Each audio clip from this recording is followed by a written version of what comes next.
Eventually, we're gonna go live. So It said the stream was live, so I assume we were live.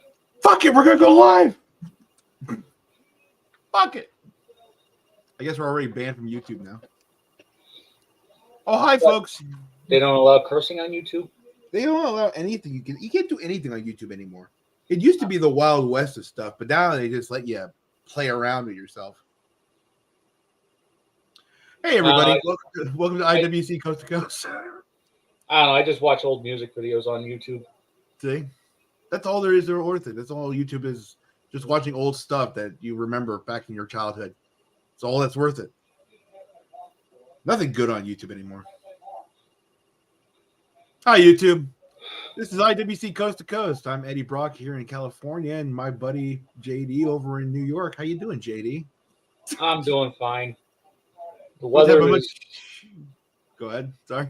The weather is starting to get warm, so that's nice. That's very good. I'm still adjusting to daylight savings, which is bad. It's a kind of a conspiracy. I still think it is. There's no reason for anyone to be getting up late, an hour early or an hour late or whatever the hell. So, yeah, everything's cool. Great. Cool. I never know how to start these things. I know. It's hard to... 10 years we've been doing this. I have no fucking clue how to start these things. We just sort of fall into it and then... That's right. Folks, if you don't know who we are, we used to be wrestling columnists a long time ago, and now we are wrestling podcasters, which I guess is worse in a way. Yeah, way worse. Even less people give a shit about what you have to say about wrestling nowadays. But here we are telling you how it is, and we're going to tell you how it goes in the professional wrestling world. I miss the thrill of writing columns, though. But do people even read columns anymore? Nobody reads in general. Yeah, that's the problem. The problem is I'll try to write a column, then I'll get writer's block, and then something that's because with columns you gotta be like on the mark. You know, it's good. It's like it's all time sensitive, and I can't afford to spend 2, 3, sometimes 4 or 5 days trying to write the same thing when the topic's already dead in the water by then. You gotta get inspiration right away. But we got topics for tonight, so that's good. Thank God. We're going to start off with, check my notes, all things AEW right now. I'll be right back. I'm just going to tell God to turn down the sun a little bit back here. And AEW is in the midst of bringing in all this talent. They brought in Will Ospreay. They also brought in Kazuchika Okada. But they made the puzzling decision to turn Okada heel. Okada joined up with the Young Bucks, and they're now the Elite because Kenny Omega was fired from the Elite, and Hangman Adam Page is on an indefinite suspension. God knows for what for. I don't know what. Oh, because he on the pay-per-view he beat up a referee. Oh, well, that'd be a good reason. I mean, you could beat up referees now, I guess. Can't do it anymore. No. What kind of attitude era is this? He beat up He beat up 2 referees, actually, because he was trying to stop. He was more obsessed with stopping Swerve Strickland from winning the world title than he was with winning it himself. So Samoa Joe ended up winning in the thing in the end. But thank God for Samoa Joe.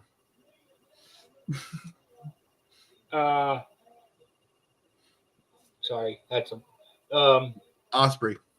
Yeah, Ospreay's in AEW now, and Okada's now in AEW, and Okada's now part of the Elite, and as such, he's a heel, and people are wondering why. I would wonder why too.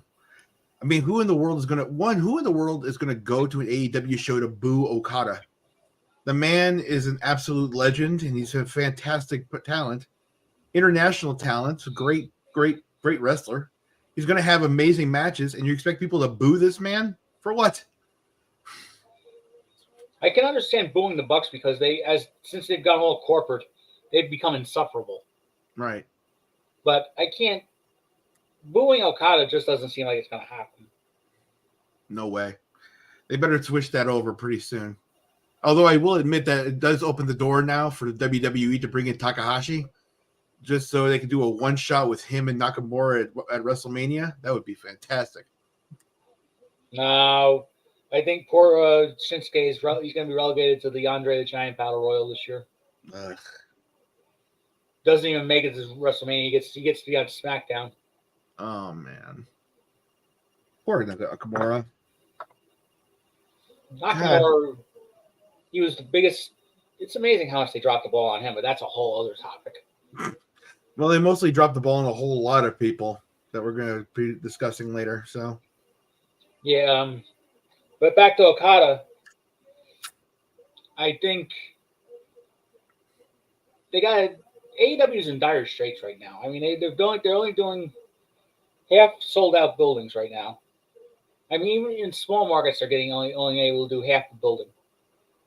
So, well, I mean, the last time I saw, they were selling out what? There was a 12,000 seat arena, 15,000 seater, and they only brought in 1,400 people.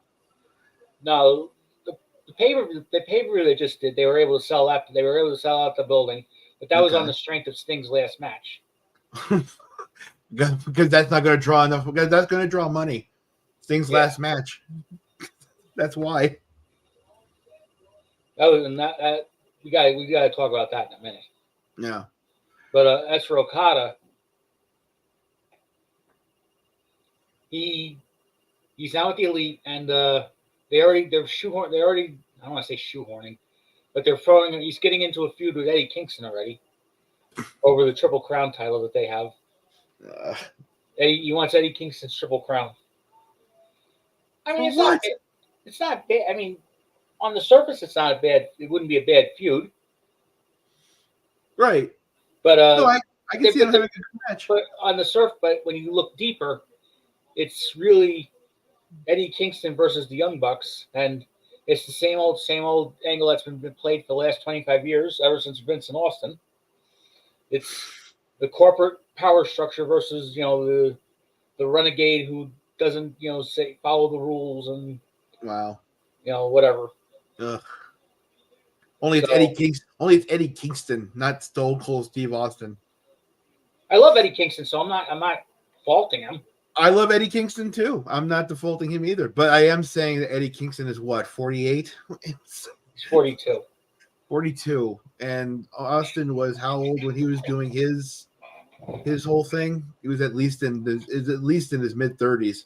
Yeah. So, like, even that was 20 years ago. I mean, I understand that we want to fight the corporate structure and everything. We all hate the corporate structure. It all sucks. But I mean, first off, I don't believe the Young Bucks and Kenny Omega are that much of a corporate structure. They're more like stooges to me. Yeah, I mean, it would work better if there was an evil president or something of the company. Right. And Tony Khan is not never in his wildest dreams could he be Vince McMahon. Never in his wildest dreams is anyone going to consider Tony Khan evil. Yeah. Hopped up, yes. Right. A bit Meshuggah? Yeah, sure. But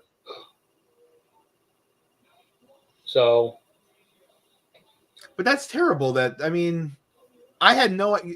You told me. You're the one that told me that Okada was going to show up in AEW. I had no clue. Nobody told me Okada was showing up in AEW. Nobody told me Will Ospreay was showing up in AEW. Apparently, Mercedes Banks, Sasha Banks, is going to show up at AEW pretty soon. I had no idea. Where did promotion come from? Where's wrestling promotion when you need it for me to know when these people are showing up? Yeah, that's the major problem with AEW. They rely on hype and innuendo and word of mouth for things. It's like, and it's still all Sabu entrances. It's still all shut the lights and then Okada's in the middle of the ring with his arm up. Yeah, it was like that happened. The last time they did a Sabu. I remember one time they did a Sabu entrance for the big guy who's with Jeff Jarrett, Satnam Singh, and everyone was like, "Who the fuck is this guy?" Who the fuck is this guy? Oh no, Yeah. you've heard of him. He's on the internet. He's like, he's on the internet. You know, he's like, oh, he's the world's tallest wrestler. He's like, he's, you know, Oh oh, okay. We still have no idea who he is.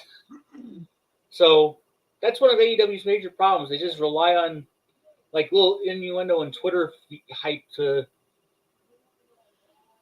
what you call do things. And this the big hint that Sasha Banks or Mercedes Moné, I should say, is coming to AEW is if you look at the event is called Big Business.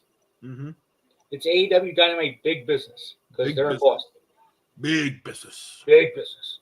And in the background, because they're in Boston, it says Boston, but it's spelled with two S's and they're both dollar signs. Oh shit! And as we know that. Sasha's the boss. Boss. And she's money. Right. That's true. What they should have been doing is they should have been hyping us up for like at least the last month that Mercedes Moné is coming to AEW. She's coming on this date at this time. And this date. I was looking down and I realized I'm cutting myself off. This time. This date, this time, this arena be there. And for the most part, the show is, if I look at that Twitter that does wrestling ticket sales, yeah, they said it's about 7,000 of an 8,000 seat building they're doing. So they're doing pretty well, but imagine what they. If Sasha doesn't show up, I can keep going. If Mercedes doesn't show up, there's going to be a lot of upset people. All right. You know what the best part would be if Carmella showed up. No, she's still on maternity leave. Oh, she is? Congratulations. I'm glad for her. I had no idea she was in pains. No, her and Corey Graves had a kid a couple of months ago. Wow. Congratulations, Carmella. So I had no idea any of these people are going to show up. I guess I should watch the show, but that's another thing you don't.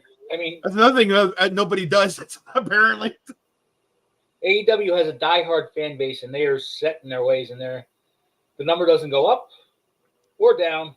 It's more or less stagnant. Right there. You know, it's just like this. Which is not the best thing you want to be in WrestleMania season, you know? You want to be like, you know, at least having a steady growth going, you know? You don't want to be just stagnant because if it comes to the point where WrestleMania is a week away and you still don't know what your big show is going to hold on WrestleMania weekend, I mean, you're screwed. Unless you plan on just having a bunch of Sabus show up. Well, WrestleMania is, not to sidetrack, but WrestleMania is pretty much set in stone right now. Yeah. I mean, they plan that shit out months in advance. Mm-hmm. Even if it does come off chaotic sometimes, and like, oh, you know, the matches are coming. We have to announce. They have 2 nights, and they have to announce everything. Oh, we'll fill it up somehow. Right. But the next pay-per-view that they're coming up with in April, right? AEW. I mean, did they have all the matches set for it? Nope. Nothing. The only match that they've announced so far after this weekend was Will Ospreay versus Bryan Danielson. Which I've already seen about 20 times in Japan. I really need to see the American version. I don't really know. But you're not a fan of Will Ospreay to begin with, so. No, I'm a fan of Ospreay. I like Ospreay. I like Ospreay. You should have heard him earlier, folks. He was like, Will Ospreay's just nothing but a big softy. He couldn't do a thing. All he does is just work. He works the marks hard. That's what he does. I like Ospreay. I just think Ospreay should, you know, consider slowing it down. That's true. But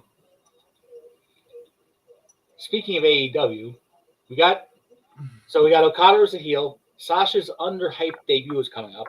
Mm-hmm. And one that I hate that just happened, Kevin Kelly got fired. Kevin Kelly, okay, for what it is, folks, I do another show doing MMA. We did MMA, the last MMA 299. And this is where I heard the news that Kevin Kelly got fired. So I'd like to give a shout out to Kevin Kelly. I think you're absolutely fantastic as an announcer and as a color commentary. And as I said before in the other show, I think you got robbed, and I stand by you. Yeah, I think it's some. I think it's some bullshit. I mean, I don't. There was some stuff going on Twitter. Yeah, explain to the folks what happened. Yeah, basically, Kevin Kelly was accusing Ian Riccaboni, who's the Ring of Honor announcer, of trying to sabotage him or something. Mm-hmm. And he posted it publicly on Twitter. Maybe not the best place to put it. No. Oh, yeah. And somebody called Kevin Kelly out on it, and Kevin Kelly was like, basically, fuck you. He's like, whatever. Fuck you. Whatever. I can just imagine Kevin Kelly. Fuck you. And people were saying, out of all the people who get fired by AEW, it's him. When other people should have been fired a while ago. Right. I get, maybe there's Sammy Guevara in his sloppy style, almost killing Jeff Hardy. Oh my God. Which apparently he's suspended for that because of concussion protocol. So I don't know. Sure. They made something up. I have no idea. They make up some garbage. They made up some bullshit about concussion protocol not being followed. It's Jeff Hardy. He has a waiver. The only people who have been fired in AEW's history are CM Punk and Kevin Kelly. Yep. And I think people will agree that they should not have fired CM Punk because look at how hot he's doing in WWE. No, they should not have fired CM Punk. Okay, sure, CM Punk is injury prone now. But name a 42-year-old that isn't injury prone. True. So, but Kevin Kelly, I love him. I've always respected him. He put up with a lot. He made a lot of The Rock's early stuff would never have gotten over if it wasn't for Kevin Kelly. It's true. So, plus he follows me on Twitter for some reason. I don't know. I guess he used to read my column. See, I'm the one. Probably. Yeah, I'm the one that puts people over. They all follow you. I'm magically following 666 people on Twitter. Oh wow! Don't tell Kevin Kelly that though. Yeah, there was something. There was also something about he was posting QAnon stuff or whatever. Or Riccaboni said he was. I don't know. Or some. You know how some flake fans are. Yeah. No, I know how the fans are lately. It's been absolutely terrible to see how the state of the IWC has become. I'm honestly, right? JD honestly asked me, folks, before we started this, do we really want to call this IWC Coast to Coast still? Because the IWC have been completely awful these past few years, and we haven't been around to really say anything about it, but that's going to change pretty soon. And Kevin Kelly, he's a great announcer, and I hate that he got fired for some bullshit. And well, if I were to go out of my way to guess, I mean, one, I can't remember if I know Ian or not. It's not Ian Rotten, so I don't know if that's the first Ian that pops into my head is Ian Rotten. So if anyone named Ian, I'm sorry, but you got to talk to Ian about that. Rotten. I only know one Ian in my life, and I don't like him. Yeah. Ians are not great people. No. In general, no. Except for Ian McShane. He's a great actor. Yeah. Good job, guy. So with I don't know how it is with Ian. I don't know what kind of guy he is. I don't know what type of person he is. I will say that it is a bit suspicious that I was looking through Kevin Kelly's Twitter account, and honestly, he's just defending, a movie that he watched. Apparently, I mean, you'd say it's QAnon, but I don't know if he really goes. Well, I don't call it Q. I personally wouldn't call it QAnon, but people are like, oh, it's about sex trafficking, and that's suddenly That's only a topic to talk about. That's suddenly a conspiracy theory. Mm-hmm. When it's like, no, it's not. Look at the stats and stuff. But Right. not to get into political. Not to go into get a little political political things later, but it's, I don't know. I was just from a standpoint of an independent film. It's made. It was made for like I think $5 or $10 million, and it made back $200 million. That's a brilliant film. That's all you could ask for of your film. What happened yesterday? We just had the Academy Awards. What happened? Godzilla wins best visual effects. That's a $10 million film against a total combined $820 million. Yeah, Godzilla was the little engine that could. Right. So I mean, it's not like this is impossible, folks. To fight against the fucking monolith that's hovering over your media. Anyway, I don't want to go into that tangent. That'll come on later too. Yeah. But no, so I don't know Ian very well, but I know Kevin Kelly. On Kevin Kelly's Twitter account, he also says he's a Christian. I'm not going to say that AEW is prejudiced against Christian because they had no problem getting rid of CM Punk, and he's as anti-Christian as you can get. But I will say that does seem to be a commoning factor on a lot of these people that seem to have issues with those who like to just mention, some of the atrocities that are going on in the world. I mean, we just had. I mean, I don't know if you saw. We did a whole thing on it or on another show too. I don't know if you saw about Elias. Elias is trying to make a comeback. Oh yeah, Elias is now Elijah. Yeah, he's now Elijah. And he's like a real. I mean, I'm not gonna say Bible thumping, but he's reading the Bible out loud, and he's making promos with the Bible, and he's really trying to get something out of his Christian faith. Good for him. He was seriously underrated in the WWE. Absolutely, like one of the more underrated talents you can get. Apparently, before he got signed, when he was still figuring things out on the Indies way back when, he used to wrestle under the name of Heavy Metal Jesus. Yeah. So I guess the Christian gimmick has been part of him. Yeah, it's been yeah. And I mean, when you say walk with Elias, and you say follow the leader and all this other stuff, it's like he that was like a real gimmick. That was a real Christian gimmick that was going really, really well in the WWE. And for whatever reason, they got rid of it, and it's really starting to work for him now. We all know why they got rid of it. It's because Vince was a senile old coot who didn't know what if he just didn't get it, then people whatever. If he just didn't get it, if it wasn't shitting on people's heads, he doesn't understand it. I still believe to this day that the reason why they were so inconsistent with Bray Wyatt is because Vince just didn't get the whole horror thing. Yeah, probably. I mean, I've always believed that Elias and Bray Wyatt should have had a program together. It would have been one of the better programs. It could have been a good versus evil kind of program. You could have had something really fucking solid there. Like, there's a lot of really good stuff that you could have had, but for whatever reason, WWE just didn't want to go with it, but still gave Bray Wyatt like so much more attention than he ever deserved. Like, I'm not saying anything bad about the guy or anything, but I've come around on Bray Wyatt. I mean, he's not nearly as when overrated talent comes about in 10 years, we're going to start talking about Bray Wyatt more often, I think. No, Bray Wyatt.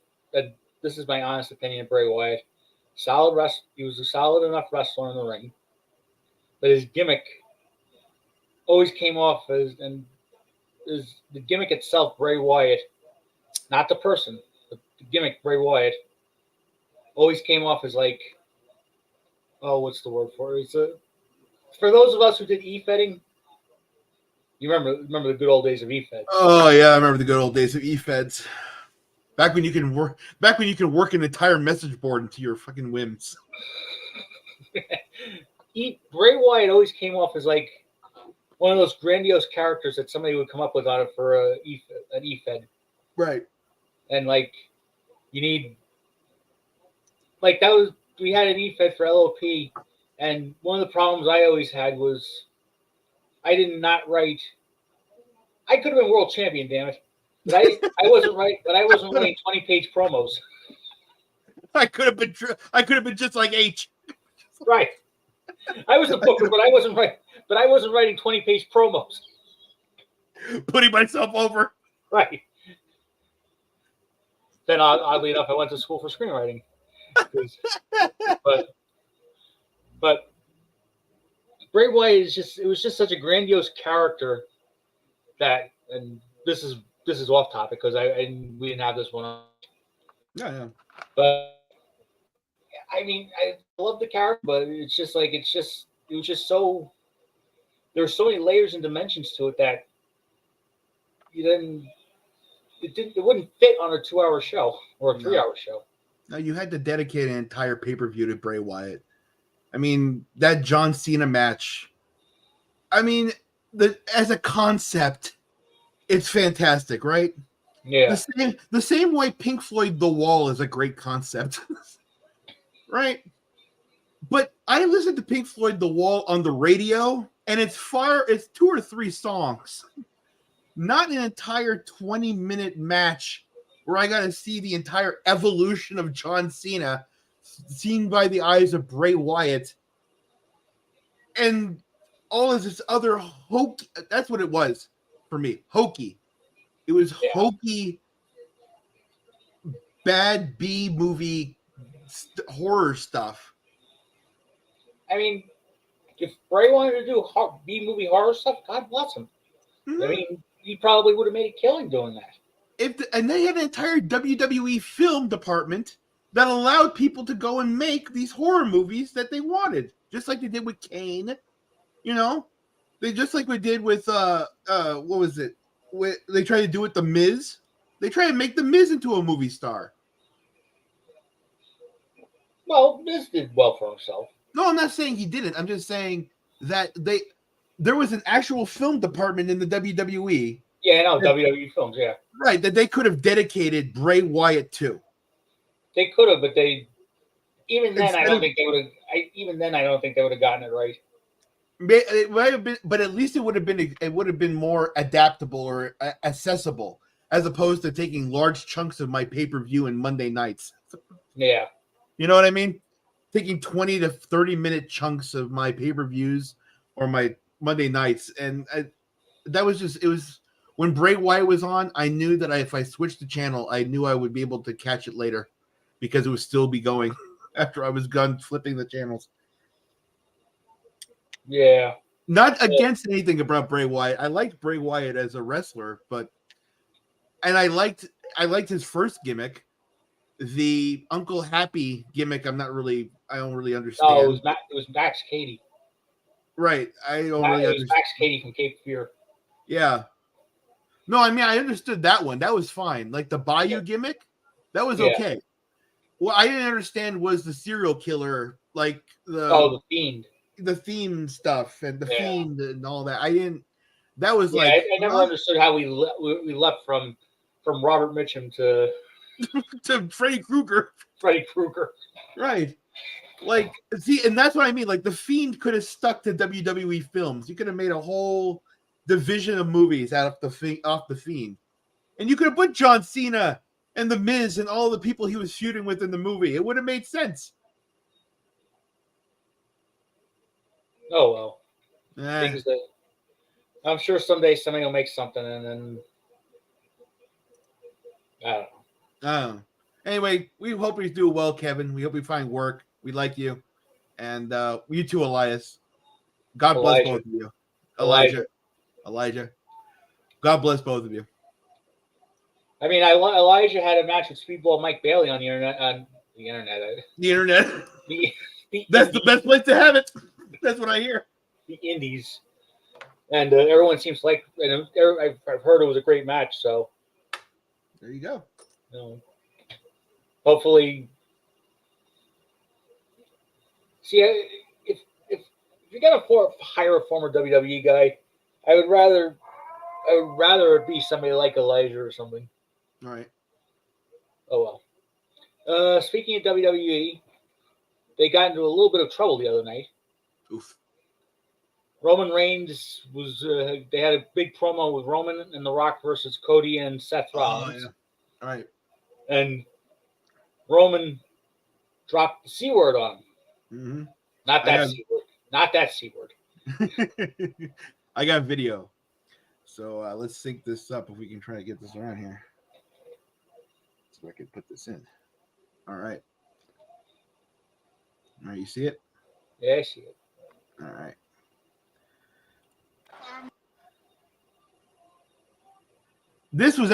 I was actually surprised by this. This is amazing. I actually found this funny. Yeah, I mean, I thought it was funny. Mm-hmm. I mean, I like how then again, I grew up in the 80s, so, Right. You gonna let this cross-dresser make your future decisions for you? I mean, come on. Hey, this is it. Yeah, that's the line that got everyone upset. Now everyone's like, people like Glad were like, WWE, we need to have a talk. Mm-hmm. We need to have a talk, WWE. And we need to talk about your diversity, inclusion, and equity, WWE. And that's insane.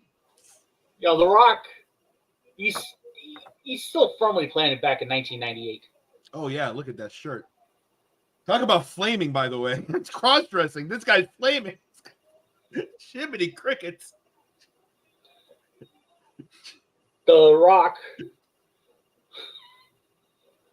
I've heard The Rock called a lot of things, but never flaming. Look at him. He's literally on fire. The Rock says this is a $5,000 shirt from Dolce & Gabbana. Right. See, if I'm a dude, I don't know where my shirts come from. Yeah. That's what I'm saying. I mean, if you're paying $5,000, I guess you would know the name of the people you're giving it to. Yeah. But I'm just saying, this rock is on fire. Okay. But yeah, everyone's upset. Everyone was upset. If you scroll Twitter immediately after, people are like, "Oh my god, I can't believe Roman Reigns said that." Oh my god. And I was just thinking back to when we were all in our prime, the Attitude Era. Back in the day. Oh yeah. We were all in our prime. People need to remember, those of us who grew up on WWE, we lived through Hogan's era, then we lived through the new, what was called the new generation, and then they realized that all these people who grew up watching WWE were basically horny teenagers now. Uh-huh. So we have to do something with that. And that's why we brought out Seth Rollins in a dress. No, I see your point, idiot. And I don't know what my point was. I'm trying to word this carefully. Right. I don't know what Seth's gimmick is supposed to be. That's the problem with Seth Rollins. I don't know what his gimmick is supposed to be. He's supposed to be Seth freaking Rollins, and but they never explain anything else other than why is he dressed like Chris? Who should call it from Fifth Element? Oh, Chris Fallow or whatever his name is. Chris. No, I know what you mean. Like, I don't know why he Seth wears. Rollins, what do you think you're doing? Oh, Chris Tucker. Chris Tucker. There we go. I couldn't remember the last name. Chris Tucker. Seth Rollins, what do you think you're doing? What do you think you're doing, Chris Tucker? What do you think you're doing, Seth Rollins? Dressing up like that, huh? Stealing my gimmick. Damn. Chris Tucker. There's a name we haven't heard in a while. No, I don't understand it either. Like, I see Seth Rollins show up on the show every once in a while. For whatever reason, he's always wearing super outlandish clothes. And I get I get that there's like an era of like, you want to be like Ric Flair almost, right? You want to be like, and you're the champion, and that's how you're supposed to dress, is really flamboyant and everything. But everything Seth dresses in, I mean, it looks like his wife dresses him. Which was the joke to begin with. Right. So because his wife dresses him, she puts him in all of these ridiculous fashion designer clothes that just make him look like what Roman is calling him. Like, I don't mind his look. That's a really nice getup he's got going there. It's not the weirdest look he's ever had. Right. It's not nearly as bad. That's the thing, is that the line actually goes to like the worst look, because that's actually not that bad. He's not wearing like, sequin. He's like wearing like a sequin nightgown or anything. What are they? Those $500 UGG boot? The UGG boots, or whatever. Yeah, the UGG boots. Those disgusting fucking like platform UGG boots. Yeah. Just justify why he's still 5'4" to begin with. I mean, I just don't understand what Seth's gimmick is supposed to be. He's Seth freaking Rollins, and he dresses outlandishly. Okay. He's a Satanist. Oh, see that would make sense. He's a Satan. See, that's what they never told you. You're supposed to just get that from Twitter, I guess. You sold. I would be if they came out and just said that Seth Rollins was a Satanist, I'd be all right with it. And and just before anyone thinks about it, being an actual Satanist is not like praise Satan and all that stuff. Right. It's just sacrificing children to the blood of Olmok. I'm just saying, he supposed trans kids. Oh God. Maybe we should move on to the next topic. Well, listen. If you're gonna go out of your way to start dressing like this and everything, and Roman Reigns has to come out and call you out on it, I don't know what in the world like Glad or any of these other people have to complain about, because all he's doing is just calling him a cross-dresser. I mean, he's not calling him a transsexual. He's not calling him a gay or a queer or anything. He's just calling him somebody who wears women's clothes. That's it.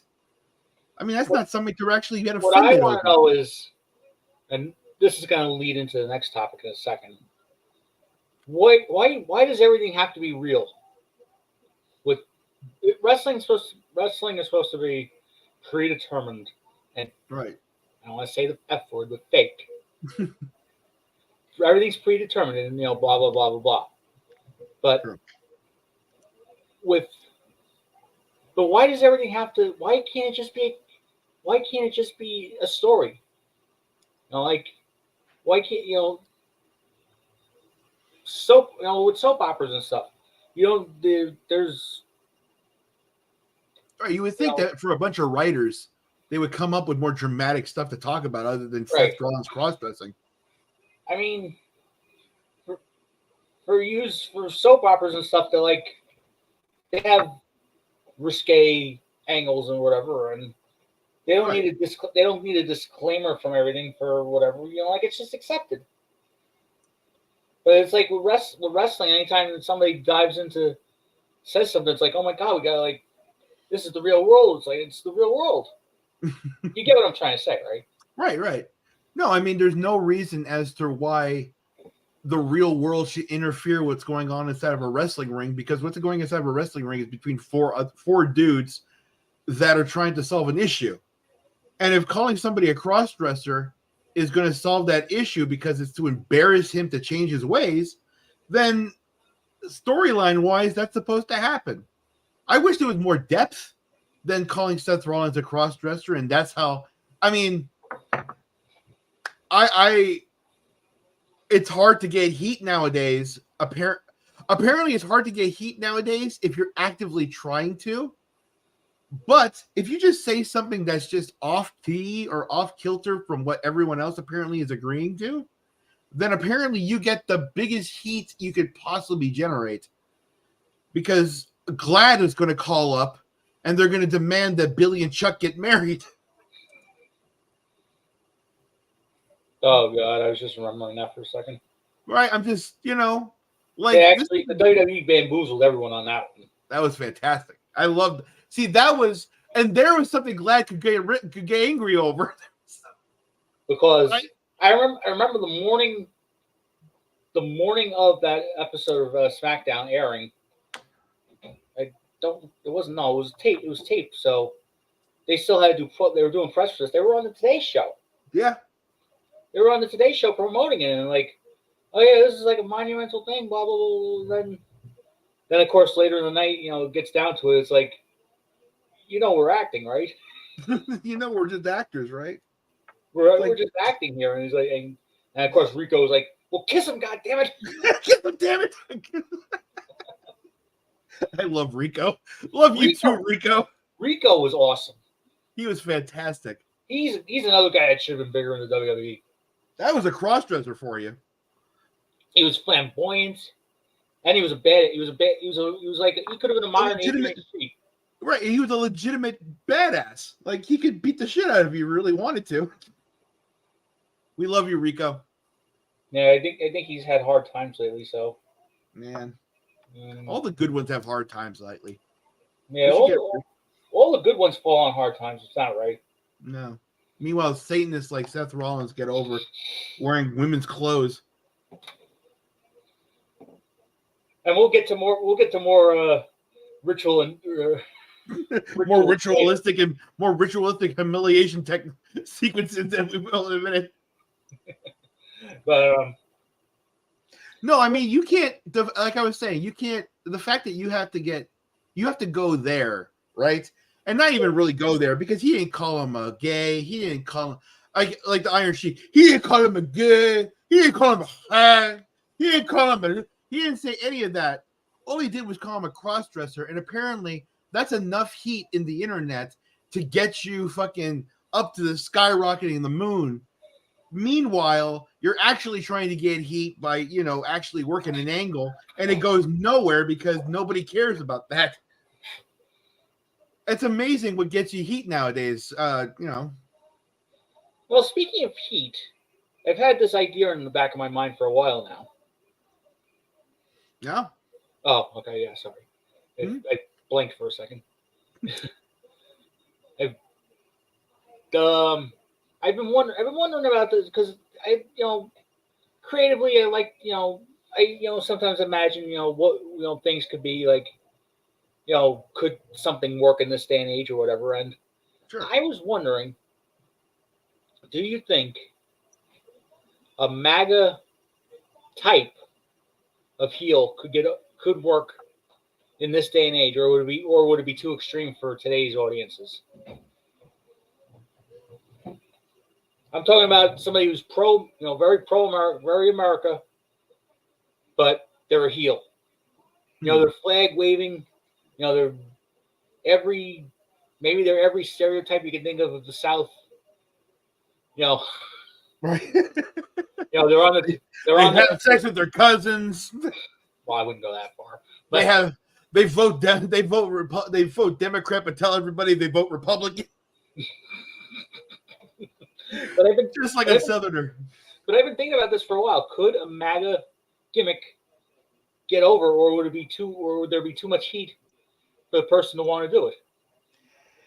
I think. There was a wrestler like not that long ago that was like trying to promote themselves like a MAGA wrestler. I can't remember the name of him, but I knew somebody who was trying to do that. It was like a popular thing, I think, actually in the Midwest in like 2016, 17, 18. Well, there was a wrestler who was it was like open liberal or something, right? And his whole gimmick was he was like Hillary Clinton is my waifu, and that's stuff like that and everything. And he was like I forget what his name was, but he was like. But he came out as. But he was like a lib. He was like an uber lib. Yeah, he was like an uber lib, and he was getting some heat in these Midwest towns. Mm. But I want, in the same vein, could you take this MAGA heel in major cities, and would it work the same way? Like, or would the guy just end up getting over anyway? Right, that's the problem, I think, is that he would have to be so sinister to get heat in order to keep that heat, because people are eventually going to just start cheering for him because he's waving the flag and he's saying America is great again. And he's, he's doing all the things that, you want an American to do. I wish it was like, I wish wrestling was like reversed in a way where America was like the small independent show and the rest of the world had like major promotions, right? Yeah. Because that gimmick would work though that way. If you were able to take that gimmick and go around the world, right? And just promote MAGA around the world, then you'd be like the ultimate heel. You'd be like the ultimate world heel. You'd be like Abdullah the Butcher, or fucking the Sheik, or something like that. Just somebody who's feared throughout the entire world, as trying to bring America to the rest of the world everywhere. Well, just thinking about it right now, I know in Mexico you can pull it off. Mm-hmm. Oh yeah, definitely. There's the former Mark Chindrak. I think he wrestles as Marco Corleone down there. And for years he was like he was basically doing the gimmick that Eddie Guerrero and Art Barr were doing, like coming out and dressed up in red, white, and blue and all. Right.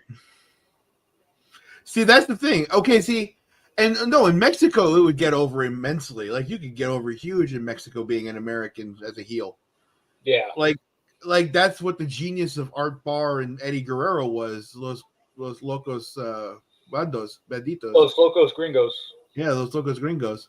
Was it that, or was it no? Yeah, no, it's Los Locos Gringos. Yeah. The crazy white boys. So yeah, like you could really get heat. You could really get heat other places with that gimmick. I don't know if it could be in this country. If you worked specific towns, and like I said, if you were like really, really sinister, like if you actually did call him a fag and a gay, and you actually went like the Iron Sheik route of like, trying to insult people and everything else, like I'm going to fuck you in the ass and make all of that and make all that stuff. Like, I don't respect the gay. I don't respect the fag. I don't respect the, Thank you for doing that in Sheiky Baby's voice, by the way. Of course, I love you. Because it's in character. It's all like character. If I play a character, then I can't be sued. Mr. Imus isn't doing it. It's a character.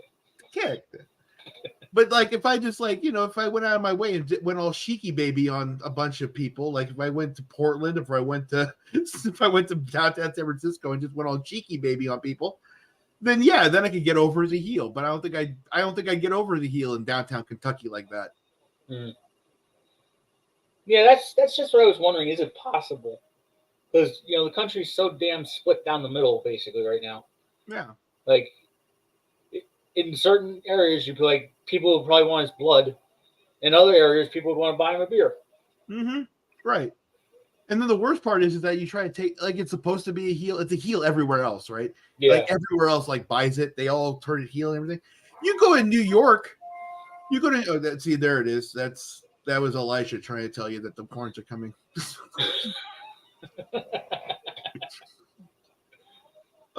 You take that gimmick to New York, they're gonna make him into a baby face like that just to screw over everybody else. Yeah. Like, oh yeah, America, I love this guy. Yeah, sure. I just would love to see, because like I loved the old days of like the Russian the Russian flag and everything. It's like you can't. Oh, the worst thing that could possibly happen is like you bury somebody underneath the Russian flag.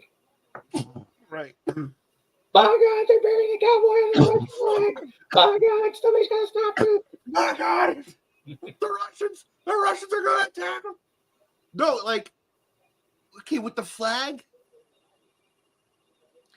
maybe if you went the other way around and you were like super like into like woke agenda and everything else, like really, really dope. And then you like you took out somebody, like a homeboy town, right? Like a homeboy hero, right? Yeah. And you put the pride flag on top of them, Yeah. right? That would get you some heat. That would probably get you some heat. I don't know if it gets you heat everywhere also. Because there'd be some places that would cheer, oh yeah, thank God they made him gay, you know.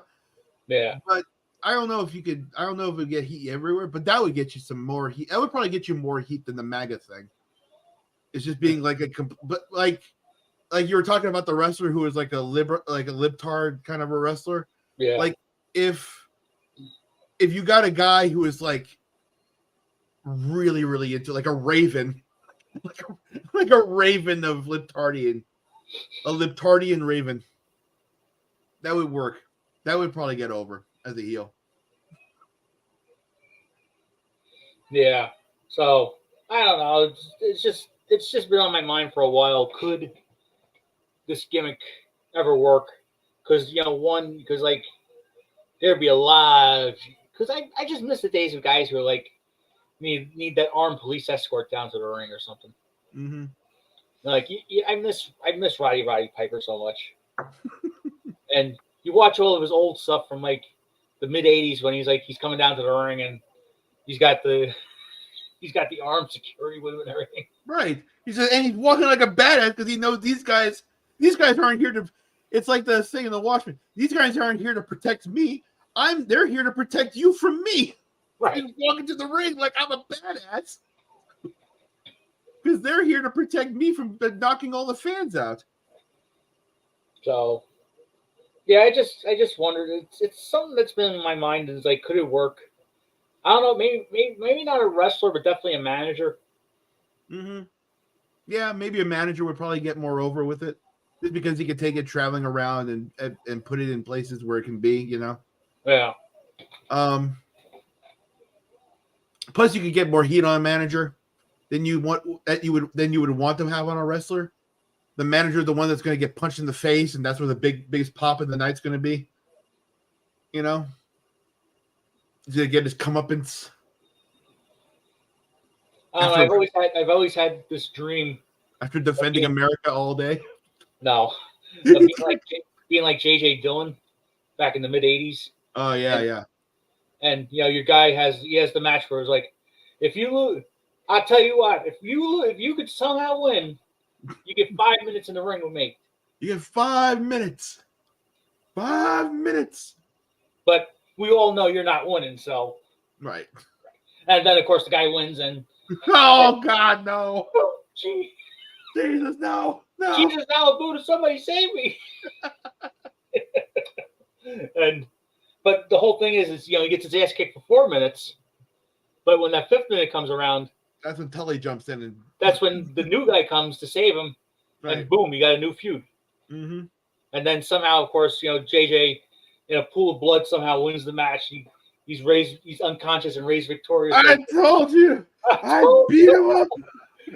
He wasn't shit. Yeah. That's the kind of stuff I miss. That's what I miss too. Like, and back then, like, I think that if you really tried, you could probably get that over again.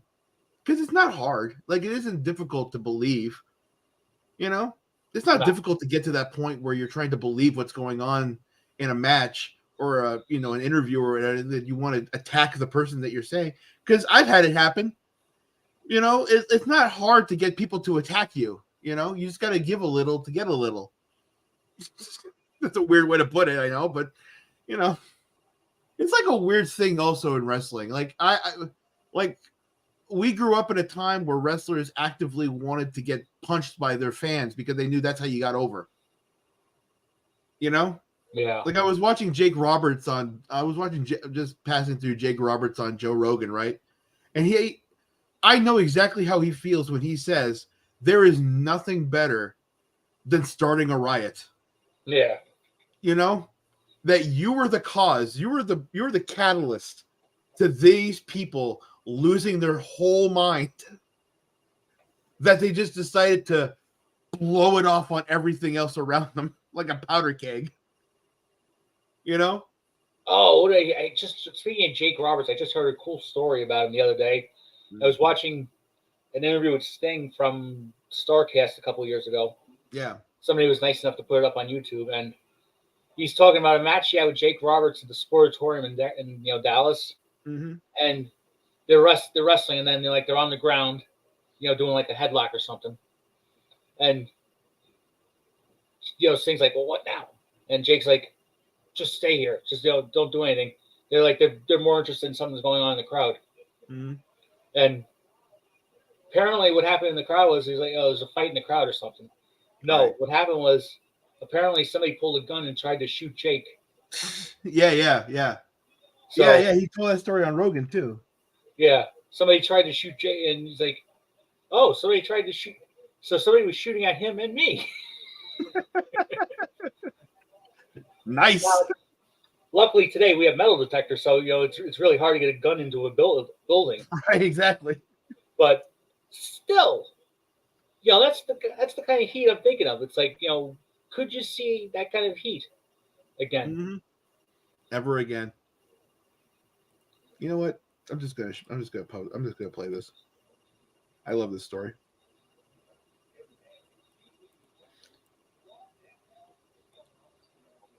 Oh, we still got a couple of good topics left. Oh, Right. Because people expect you to be nice. They expect you to do this. You Right. get a picture with the baby. But as a bad guy, you can do anything, and it's okay. And then you get to see how far you can take people.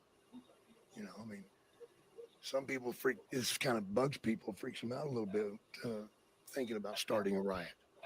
But that's when you've done your job right. Exactly. Get people to step out of their comfort zone and come into the ring after you. Now you've done the job. Did you have that happen? Oh, Ollie? yeah. How many times? Oh, probably 30, 40 times. 30, 40 times people charged the ring trying to get you. Well, it got bad. It got bad a couple of times. One time, the worst one being in Dallas, Texas, which is like 60 miles from my hometown. What started it? I was wrestling Sting, and the guy stood up about 9 rows back, reached inside of his jacket, pulled out a 9mm, and got 3 shots off before they got him. Oh. Yeah, I'd already dived underneath the ring. Sting, being the baby face and stupid, he's in the ring. Woo! Fuck you, Sting. I'm not coming back, bitch. This guy got 3 shells off him. I remember going to the back thinking to myself, Jake, you fucking got him right there. God. You take them that far. You're making people do shit they would not normally do. Because Did they get the guy? Off. Yeah, they got him. But here's what they brought him to the back, and they're like, Jake, you want to press charges? I'm like, press charges? No, just reload the motherfucker and put him back out there. What the fuck do you think, press charge? Of course I want to press charges, man. He put 3 holes in the building of the old fucking sportatorium there in Dallas. Was he shooting at you, or was he just shooting at the ceiling? At me, yeah. Really? Hated my ass. I had a woman, 75 years old, cut me. Hey, that's what I want to. That's what I mean by like. There's a mentality, right, that you want to have a lot of sex, right? Yeah. That's never going to come close to starting a riot ever again once you do it. You can have women your whole life. You're never going to be able to. It's never going to be able to top starting a riot. Ever. Yes. I had a woman, 75 years old, cut me with a box cutter. What? Yeah. The first time she'd ever been to watch wrestling. What? What did you do to start that? She had been at home with her grandkids, and they were watching me wrestle. And they were like, oh, Granny, look at so-and-so, Jake Roberts. He's so bad. Somebody needs to wash his damn mouth out open, spank his ass is what that man needs. Somebody should have straightened him out earlier in his life. And they're like, oh, Granny, shut up. You wouldn't have done anything. You'd run from him, too. I would not run from that man. It's my grandmother. And they basically challenged the grandmother, not knowing it. She's a little off. Yeah. Next time I go, that's my grandma. She gets a fucking ticket. She's going to show those grandkids she's not afraid of me.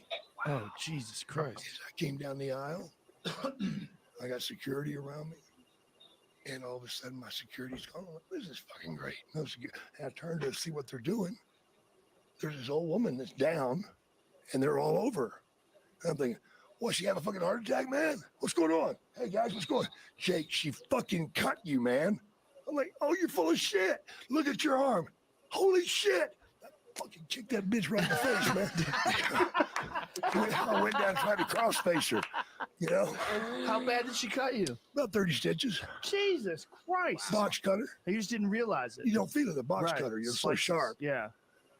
So I get to the back with her, and I hear the story. You know, what actually happened. And I just looked at her and I was like, can I hug you? You want to hug me? I'm like, yeah, I do. Yeah, I do. Come here. And I hugged her. And I started crying. And she started crying. And Whoa.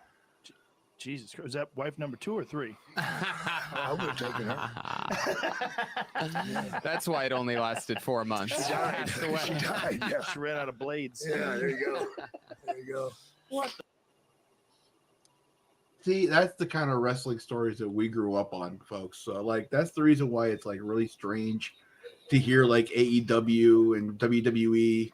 The only thing that they're getting in trouble for are saying the word crossdresser and their boss shitting on people's heads.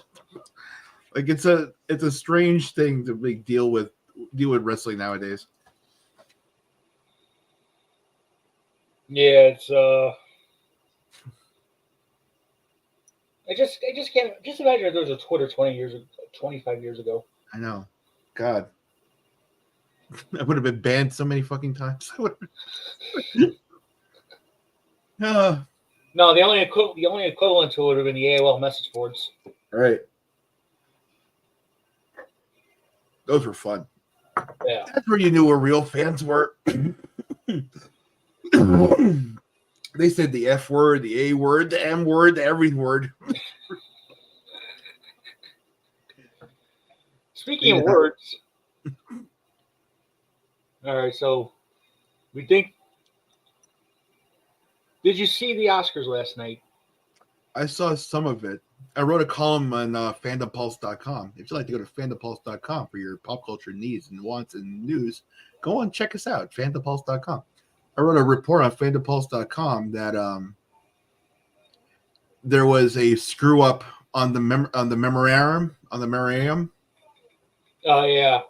They left out like 10 people. Yeah, I missed that, so I have to watch that to see what happened. That was funny.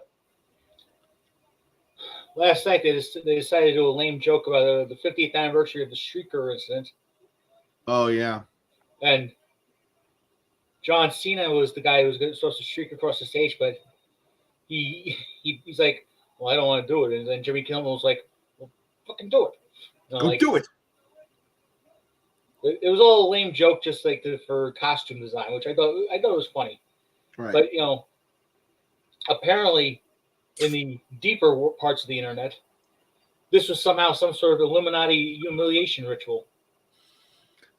Well, okay. Let's watch the clip, and let's see how much do you think the Illuminati would have given him? Like, if it was one, how much do you think the Illuminati? What do you think the Illuminati would have paid him to do something like this on television to promote a lame Netflix movie? Amazon movie. I'm sorry. Ricky Stick. It's called. Right.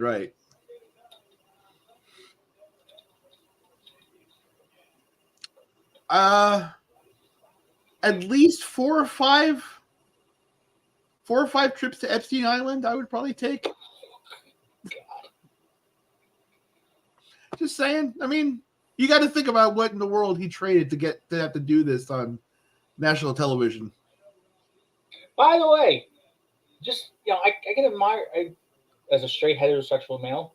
I can admire the shape John Cena is in. He's 45. Absolutely. He is 45 years old. My God. That must be an insane regimen he does every day. Incredible. I'm actually quite impressed. Is he 45? 45 or 46? Yeah. Anyway, let's get past this lame joke. He's 46.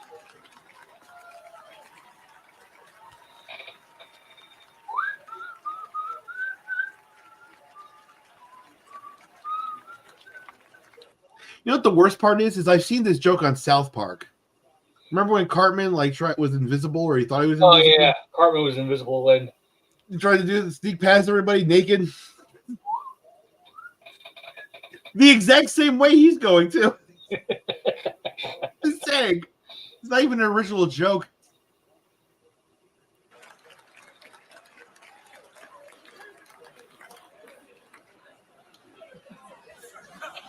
Costumes.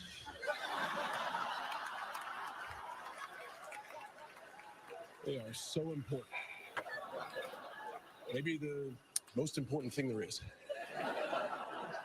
I can't open the envelope without the nominees for best costume design are. yeah. So I thought it was funny, but people were like, "Oh my God, John Cena this was a blackmail initiation ritual or something." Mm-hmm. I'm like, first off, Cena's already a star. Why would he have to be doing a blackmail initiation scandal now? Or not scandals, it's whatever.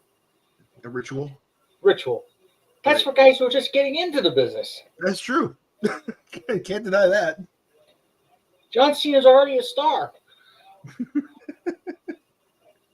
He already passed his ritual. Vince Yeah, already shit on his head. He did that years ago.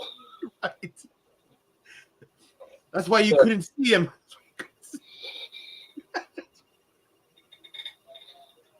But it's like I guess I can see how it's like people are like, well, when it's a naked guy, it's always funny. If it was a naked girl, then they're like, oh my God, they're objectifying her. Right. But no, if it was a naked girl, they really would have objectified her and everything. This is, they also made a point, like the same people, I will say, the same people also made a point that this is the last all-white Oscars. how do you figure? Well, in 2026 is when the Oscars have to give in to diversity regimen. Oh. Or they're like, where the nominees have to have like a certain quota in order to be nominated. Oh, that's right. Yeah, I forgot about that. Right. So they were saying that this is the last white Oscars. And that would be the humiliation ritual that John Cena had to go through, is that he was humiliating white men by doing this and having them have him come out naked and everything else like he did. I don't know. I think Cena's just the type of guy who like he'll do anything for a laugh. He'll do anything for. He'll just do anything. He's like. Mm-hmm. Yeah. He'll just do anything. I mean, right. I mean, he's already. He put over Austin Theory, so of course he'll do anything. Right. Like he's already paid for. His soul has been bought and paid for by China a long time ago. It's already been a white monkey for them. So I don't know whether or not this is an initiation ritual. I can't see what Illuminati would want John Cena, to be quite honest.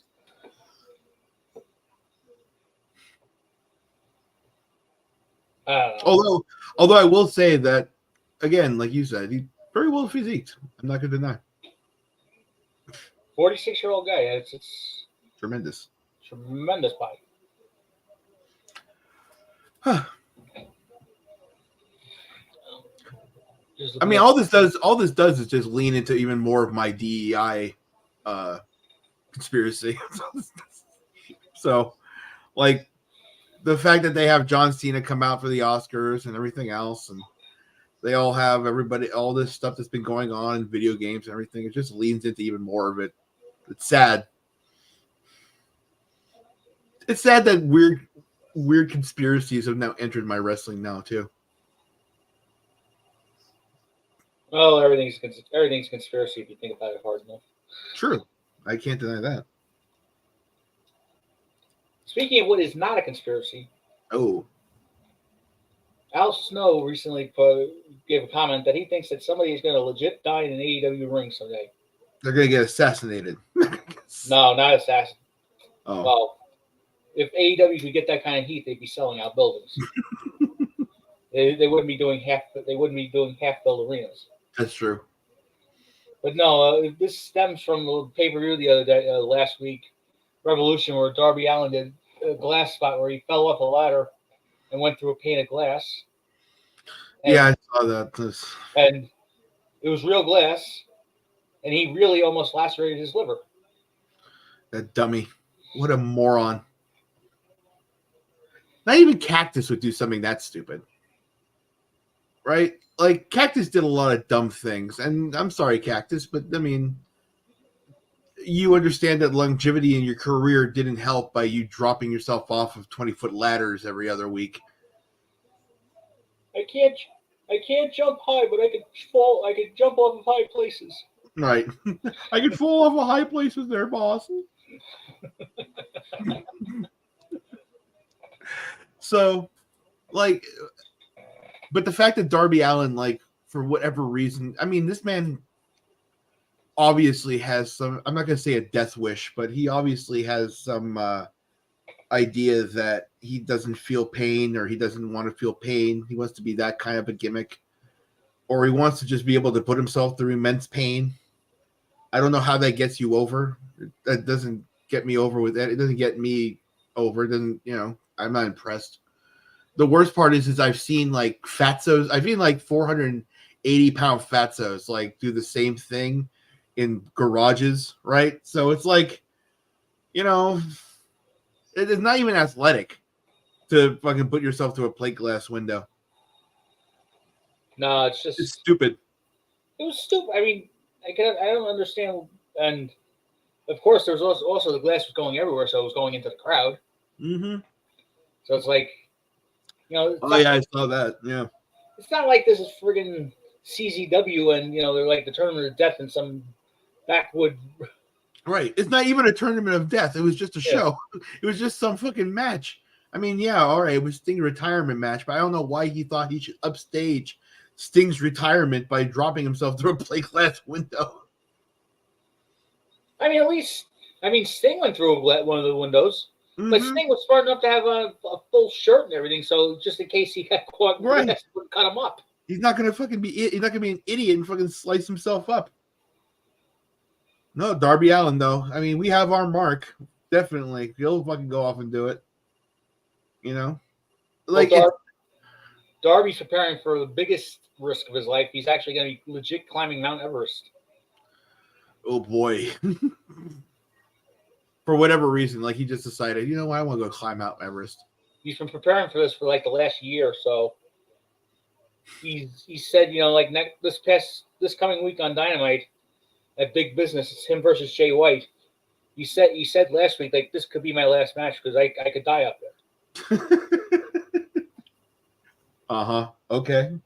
So, well, I guess there's a lot of plate glass windows he could break through going up the Himalayas to break his fall. Can only imagine. I don't know.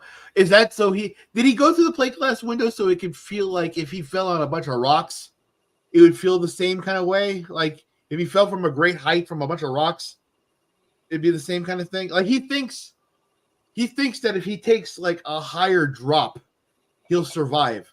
Like this is like Assassin's Creed or some shit, There's always going to be a bucket of hay to catch him whenever he drops from like 900 feet. I was just picturing that. You're right. He's just waiting for it. Just flop. So I don't know, but this goes back to Ospreay in AEW as well. He goes 1,000 miles per hour in all of his matches. Mm-hmm. Landing on his head and and there's people getting dropped on their heads and stuff. It's like, it's sloppy. I wouldn't say it's sloppy. It's just like, it's like you're taking risks for the sake of risks. I just don't think they're getting trained correctly. I don't know who's doing the training for most of these guys, but it seems like there's just I don't know about like, Danielson knows how to work, but whoever's training them, like apparently never told them to not. Either they're being told to work as snug as they possibly can, where they're like, they're just really just busting heads across shit. They just have no reason to hold back, right? And that's how they're being taught, or they're just not paying attention, and they're just trying to pull off shit in order to get their spots in. Well, that's literally Brian Cage's nickname, Mr. GMSI, get my shit in. Right. So it's like, I'm gonna aim for that. I'm gonna aim for just like I'm not gonna give like I don't want to believe the AEW is just hiring really, really terrible wrestlers. So maybe I'll just give them the benefit of the doubt and just say that they're just working a little too hard and a little too snug for their own good. Because I can't imagine AEW hiring a bunch of wrestlers that just don't know how to wrestle. No, wrestling is not the problem with AEW. No. They have plenty of good matches. I mean, sure, there's some stinkers, but the vast majority of the matches are very good. So it's not like that's the problem where it's like, well, shit, these people can't wrestle. It's like, they can wrestle, but they're doing stuff that's just not needed for, especially on a television show. Right. In front of 1,400 people. In front of a third full arena. Ugh. I mean, if you're gonna die, at least die in front of a full arena. Exactly. That's what I'm saying. Keep it for the pay-per-view. Yeah, keep it for the pay-per-view and keep it for paying crowds. Exactly. I don't want to see somebody. I hope Al was wrong. I don't want to see somebody die in a ring. No, I wouldn't either. But Darby Allin has come very close a few times. It has happened a few times. So, well, it's time to get to the biggest news of the night. What's that? I guess Tony Khan, or not Tony Khan, but Nick Khan. Yeah, Nick Khan is apparently there's Yeah. It's so big I can't get it out. Absolutely. That's what she said. Uh-huh. Now, Nick Khan and Brad Bloom have been named as co-defendants corporate officers number 1 and 2 in the lawsuit that was brought against Vince McMahon. Yeah. Now everyone was like, for when this came out a couple months ago, it was like, well, who in the WWE knew that what Vince was doing? And apparently now it's come out that it was Nick Khan and this other guy, Brad Bloom. I don't know who Brad Bloom is. He's apparently the COO of the company. Yeah, he's like I said, he's the one that's like, he's the one that the in between Vince and Khan. But he's Khan's what's his name? Underling. What's his name? Oh, Kevin Dunn. Kevin Dunn, that's it. I was trying to figure out what you're going with the Bucky teeth, and then I realized, oh yeah, Kevin Dunn. Kevin Dunn, that's right. I know, Kevin Dunn. My dogs were like, oh my god, Kevin Dunn, what the fuck? Yeah, so Kevin I was about to say Kevin Dunn. Nick Khan, he apparently knew all the stuff, and there was apparently somebody was reading the indictment again, and there was apparently one thing where corporate officer 1, who now is identified as Nick Khan, says to Janelle Grant, she goes up to introduce herself to him, and he goes, "Oh, I know exactly who you are.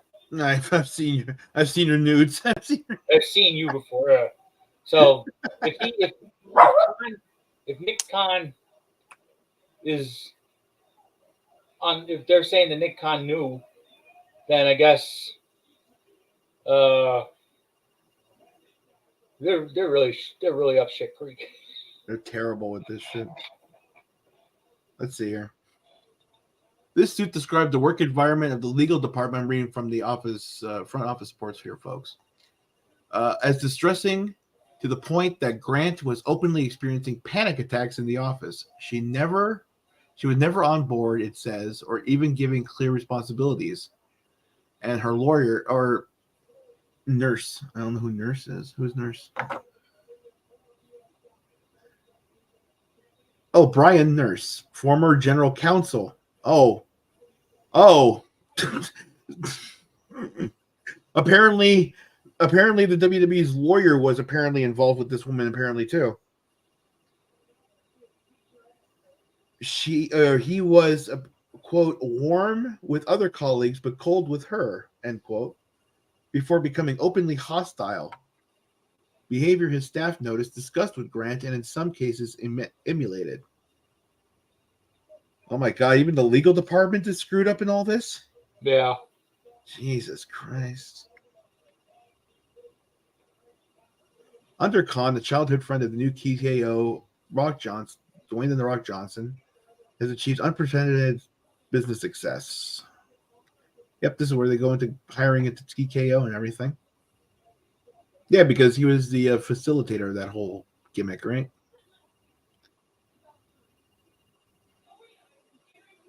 Yeah, it's a messed up situation. No, it's terrible. I can't imagine what this woman is going through. It's like it generally is a terrible thing that happened. I just find it strange that all this stuff is coming out around WrestleMania. But the woman did say that she was going to go all in on it, right? I guess she was quoting Tony on that one.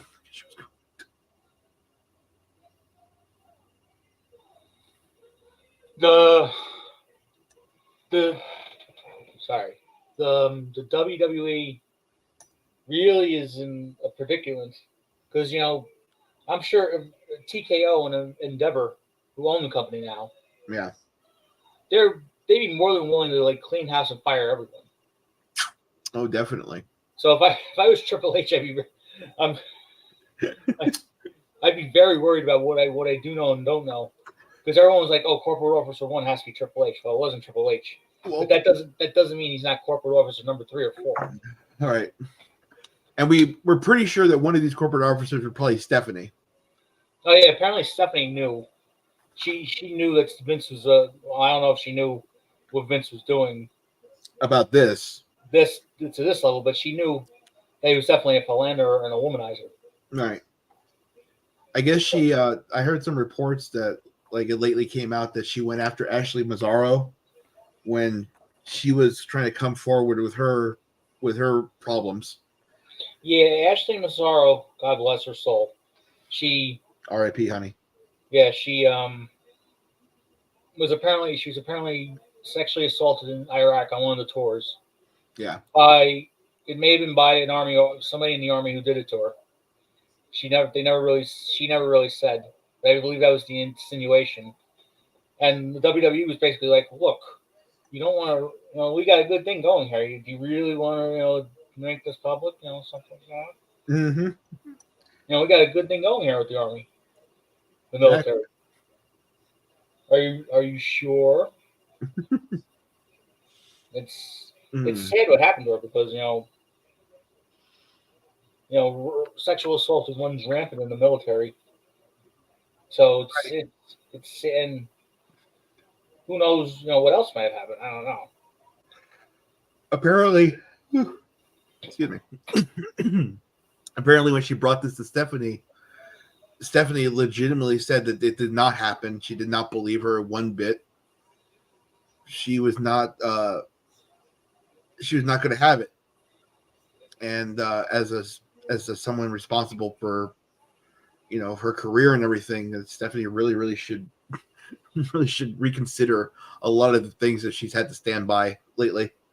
I understand standing by your father in a lot of things, I'm not gonna say my father was a bad person like Vince, but my father probably did some bad things at some point. So to be all stand by your dad and all that, I get it. But if my dad did shit like this to the point where there are literal girls that he allegedly assaulted that are now killing themselves over it, Yeah, that was the thing. That was apparently Vince got fixated on Ashley, and she wanted nothing to do with him. So of course when the guy's got all the power in the company, is like, Mm-hmm. she's either gonna, if she suddenly turns him down, what's he gonna do? Is he gonna just ignore it? Right. And that's where it got really fucked up and stuff. See? There's his lawyers. Lockdown. Bombshell. I'm trying not to laugh, but yeah, it's really sad what happened, and who knows how many more Ashley Massaros there are in that company. Oh yeah. There's- Definitely. If it happened to one, it happened to others, and for whatever for career advancement, for career safety, they just never. It's just going to be something they deal with on their own personal hell, I guess. And You can only hope they can only hope that more of them come forward and are more brave about it. I mean, it's good. It's something else to be brave about something like this than it is to say like you're like trans kids or gay kids or any of that, because this is something that affects not only a business but actual women. So, as my opinion, but yes, that's his opinion. But they should all come forward if there is something more going on, and apparently there was for a few people. So Yeah, it's a messed up situation all around. Who knows what'll happen? So yeah, Nick Khan and Brad Bloom are. Nick Khan was instrumental in the Netflix deal. yeah, So who knows what's going to happen in the next couple of days or whatever. Let's see if Netflix decides to hold on to that deal now that this Well, bombshell. I'm sure they're going to hold on to the deal, but does Nick Khan continue to be the chairman of the board and everything? Well, no, he's not the chairman. He's the CEO. Yeah. Emmanuel is the chairman of the board. Mm-hmm. Why in the world Rahm Emanuel is the chairman of the board? I have no idea. Wrong, Emmanuel. Wrong, Emmanuel. It's so hard. Corporate power structures are so confusing. Yeah, I think that's on purpose.